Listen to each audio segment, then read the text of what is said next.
elder. Haleluya. Yani yeye jina lake anasema yeye, mtu anaweza kauliza Mungu anatoa onyo kwa wachungaji.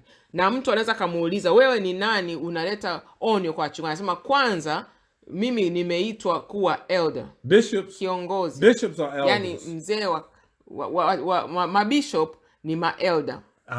And they're all those that are in ministry God has called and God has charged. Wote ambao kwenye huduma Mungu amewaita na Mungu amewapa kazi maalum, to preach the word, maelekezo, kuhubiri neno la Mungu, in season and out of season, ndani ya muda wote ule, line upon line, precept upon precept, mstari kwa mstari, funuo kwa ufunuo. You are called with a holy calling. Umeitwa kwa mwito mtakatifu. And we must fulfill our duty before Christ. Ni lazima tutimize wajibu wetu ndani ya Kristo. To do diligent to make your calling and election sure, and in doing so you will never fall. Kuhakikisha ule wito wetu ulioitwa tumeitwa sawasawa na tunautimiza sawasawa na kwamba tusianguke. We say, well, God speaks to me. Well, you know what? God speaks to me too. Unaweza ukasema Mungu anasema na wewe. Ndio, Mungu amesema na yeye kwa hili. Lazima alitamke. What I say to you in secret, go preach it on the hot top. Mungu amesema nilichokuambia hiki sirini, naomba ukawaambie watu wangu. Go preach it before all. Mbele ya watu wote. But make sure you take care, or you follow every pattern in which I've given you. Lakini hakikisha ameambiwa afuate mpangilio aliopewa. So thus says the Lord. Bwana asema hivi. It's a warning to the pastor. Hili ni onyo kwa wachungaji. Jeremiah 23:1 through verses, hallelujah, 6. Ni kitabu cha Yeremia 23 mstari wa kwanza mpaka 6. And we're going to go one at a time. Tunaenda mmoja baada ya mwingine. First verse. Mstari wa kwanza. Woe be unto the pastors. Ole wao wachungaji. That destroy and scatter the sheep of my pastures, saith the Lord. Wanaoharibu kondoo za malisho yangu na kuwatawanya, asema Bwana. Amen. A rebuke to them. Hili ni onyo. That will scatter the flock instead of keeping them together. Ambao badala ya kuwakusanya watu wa Mungu kwa Yesu watulie, anawatawanya. There's a falling away. Hallelujah. It will be a falling away first in the house of God. Tumeambiwa tayari kwenye neno la Mungu itatokea mtapanyiko kwenye nyumba ya Mungu. With a lot of our pastors and so forth, there's not only, hallelujah, that they're not a lot, but there are some that are after, according to the word of God and the man of God, the Bible says, they're after filthy lucre. Kuna baadhi, sio wote, kuna baadhi wachache watumishi wa Mungu ambao neno la Mungu lilivyosema wanafuata pesa. Jesus said, Yesu amesema, they make long prayer in the marketplace. Wanafanya maombi mengi kwenye sehemu yani kwenye masoko, sehemu za mkadamnasi za watu. Big robes, wakivaa manguo yao ya fahari, sitting in high places. Wakikaa sehemu za juu. God said they got their reward. Mungu anasema wameshapata thawabu yao. He turned over the tables of the market, the money changes in the house of God. Alipoenda kwenye lile soko, alipindua zile meza za wale ambao walikuwa wanafanya katika nyumba ya Mungu mambo ambayo hayastahili. And made it clear that my house is a house of prayer, but you have made it a den of thieves and of merchandise. Akasema nyumba yangu ni nyumba ya maombi, nyumba ya kuabudu. Nyinyi mmeifanya ni kama nyumba ya biashara, nyumba ya wezi, nyumba ya kufanya shughuli zenu. Which was written in the word of God. Ambayo imeandikwa kwenye neno la Mungu. Haleluya. The zeal of thine house have eaten me up, said the Lord. Yani imeandikwa ile jazba au ghadhabu ya jazba ya nyumba yako imenitawala. If anyone profess to be a spiritual, they should be able to say amen to what I'm saying. Yoyote yule ambaye anafuata roho wa Mungu anapaswa kuweza kusema amina kwa kile ninachotamka. You profess to be saved and filled with the Holy Ghost and being a man or woman of God, you should say amen to this. Kama umeokolewa na umejazwa Roho Mtakatifu na unafanya kazi ya Mungu, unategemea kwenda mbinguni, ni muhimu ukielewa na kusema amina kwa ninachosema. And being keepers of the name of Jesus. Na tukaendelea kulitunza na kulihifadhi jina la Yesu. Kuwa watunzaji wa jina la Yesu. I know what I'm saying is true. Ninajua nachoongea ni kweli na hakika.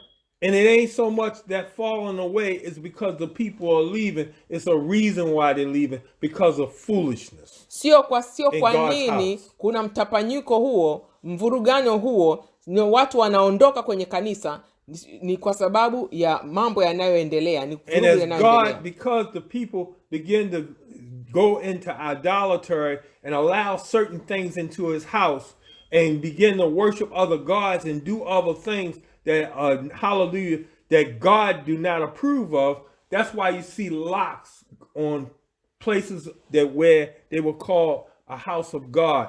That's why you see it, God shut it down, just like he removed the people, had Nebuchadnezzar come and remove his people because of idol worship. Hallelujah. And shut it down for 70 years. People are getting shut down.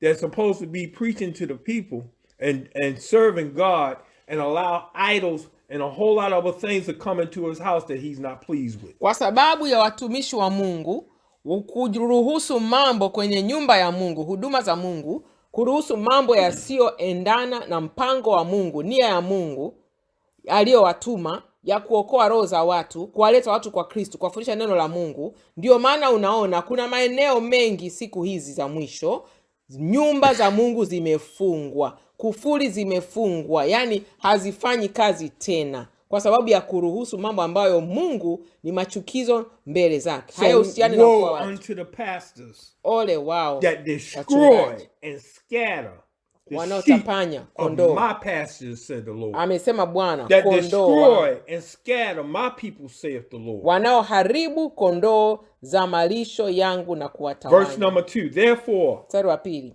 thus says the Lord God of Israel, the Lord saying, against the pastors that feed my people, ye have scattered my flock and driven them away, and have visited them. Behold, I will visit upon you the evil of your doing, saith the Lord. Kwa sababu hiyo Bwana Mungu wa Israeli asema hivi juu ya wachungaji wanaowalisha watu wangu: mmetawanya kundi langu na kuwafukuza, wala hamkwenda kuwatazama. Angalieni, nitawalipiza uovu wa matendo yenu, asema Bwana. If I get on here and I say things that will divide, nikija hapa nikasema maneno ya kuvuruga watu wa Mungu, if I come on with lies, nikaja na mambo ya uongo, if I come on with things that hallelujah, if I want to tickle God's the people God's ear, kusema mambo ya kufurahisha tu masikio yao, if I say things that will compromise the faith in Christ Jesus, kusema mambo ambayo yanachakachua imani kwa Yesu Kristo, God said that he going to come looking for me. Mungu anasema atakuja kunitafuta, and he going to deal with atashughulika na mimi, my insurrection, na makosa yangu. He's going to deal with me scattering God, his people.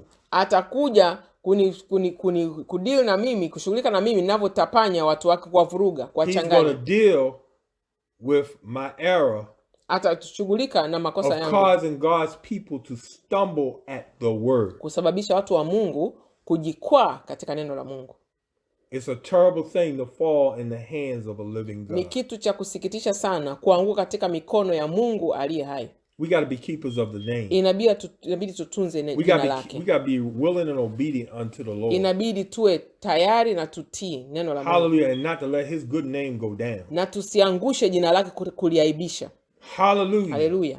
Thank you, Jesus. Asante Yesu. Verse 3. Mstari wa 3. This is the Lord speaking. Say that in Swahili. This is the Lord speaking. Huyu ni Bwana anaongea. It ain't Elder Sims, it's the Lord speaking through his word. Yeye mtumishi Elder Sims, bali ni Bwana anaongea. I want you to remember this. Nataka ukumbuke hili. The Lord say, my word is spirit. Mungu anasema neno langu ni roho. And it is life. Na ni uhai. Hallelujah. Hallelujah. He that has an ear, yule mwenye sikio, let him hear what the Spirit has to say. Na asikie roho wa Mungu anasema nini. Hallelujah. Hallelujah. Verse 3. Mstari wa 3. And I will gather the remnant of my flock out of all countries, whether I have driven them, and will bring them again to their folds. And they shall be fruitful and increase only for a short while. Trouble don't last always. Mstari wa 3. Nami nitakusanya mabaki ya kundi langu katika nchi zile zote nilizowafukuza, nami nitawaleta tena mazizini mwao, nao watazaa na kuongezeka. Amen. Ni kwa muda mfupi tu. Now mind you, during this time of Jeremiah, wakati wa Yeremia, and how, you know, Israel has sinned and so forth, and serving idol gods and so forth, that where Nebuchadnezzar came to take them into captivity. And so somebody say it was only for that time. Mtu anaweza akasema ni wakati ule. Hapana. There's nothing new. Hakuna kipya under the sun. Chini ya jua. Ecclesiastes. Mhubiri, naamini.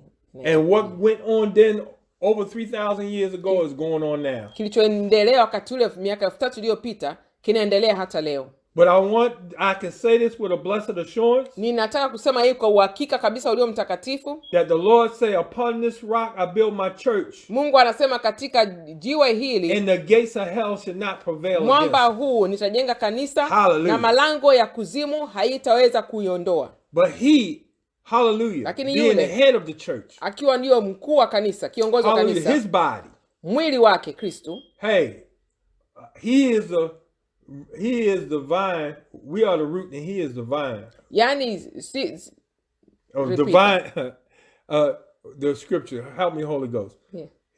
We are part of his body. Yes.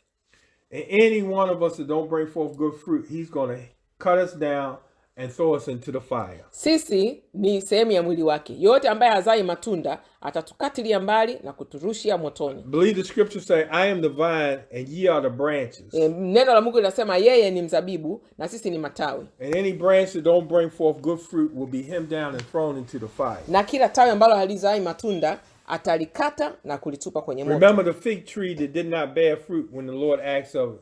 Kumbuka He cursed that tree. Kumbuka ule mti ambao haukuzaa matunda, Mungu aliulaani ule mti. You ain't gonna give me no fruit when I ask for it? Okay. Unipi matunda wakati ninakuhitaji utoe matunda? Sawa. That's it. No more for you. Hakuna tena. Akamlaani. Ule mti ukafa. Amen. Amina. And John the Baptist said, hallelujah, the axe is laid at the root of the tree. Yohana Mbatizaji anasema shoka liko katika shina la mti. And any tree that don't bring forth good fruit will be cut down. Mti wote ule ambao uzai matunda utakatiliwa mbali. Hauna faida. What good is a tree out there if it don't bear fruit? Una faida ule mti gani kama uzai matunda? It don't bear flower. Hauzai It's just bare. Maua, yani upo tu pale. But when God speak, hallelujah. Mungu anaposema, anaponena. See, what I'm looking at is that he spoke in 7 days the heavens and the earth. And he said it was good. Ninachoangalia, yani ninachoelewa ni kwamba katika siku 7 ule uumbaji alipoutengeneza, akasema yote ni mema. He spoke to the tree. Alizungumzia mti. And the disobedience of the tree of not giving him fruit. Ule mti ukakataa kutoa matunda. Not making an effort. Haukutoa hata juhudi ujaribu kutoa matunda. And all creation moan and groan as unto the Lord. Na uumbaji wote unakiri uumbaji wa Kristo. Even the trees, the Bible say, have hands to clap. Hata miti na mikono inapiga makofi. So why didn't the fruit tree give or make an effort to give his creator a piece of fruit? Kwa nini ule mti haukujaribu hata kuonesha juhudi ya kutoa matunda kama ambavyo muumbaji wake Yesu alipoamuru? And we as humans, na sisi kama wanadamu, we have a choice. Tuna uamuzi wa kufanya. To be fruitful and live for God. Kuzaa matunda tunapoishi kwa Kristo. Or be blind leaders of the blind and be as dead men bones. Au kuwa viongozi vipofu, tukiongoza vipofu na mifupa ambayo ni ya wafu. Amen. Amina. We have a choice. Tuna uamuzi. Let's live for Christ and live. Hebu tuishi kwa ajili ya Kristo, tuweze tukaishi milele, tusiishie kwenye hukumu ya milele. Hallelujah. Hallelujah. Number 4. Number 4. And I will set up shepherds over them, which will feed them, and they shall fear no more, nor be dismayed, nor shall they be lacking, said the Lord. Number 5. Behold, the day cometh, saith the Lord, that I will raise unto David a righteous branch, and hallelujah, a king shall reign and prosper, and shall execute judgment and justice in the earth. Hallelujah. Amen. And number 6, in this day, Judah shall be saved, and Israel shall dwell in safety. And this is the name whereby he shall be called, the Lord, our righteousness. Hallelujah. I want you to read those I verses. shall read. Nitasoma 4 mpaka 6. Nami nitaweka juu yao wachungaji watakaowalisha, wala hawataona hofu tena, wala kufadhaika, wala hatapotea hata mmoja wao, asema Bwana.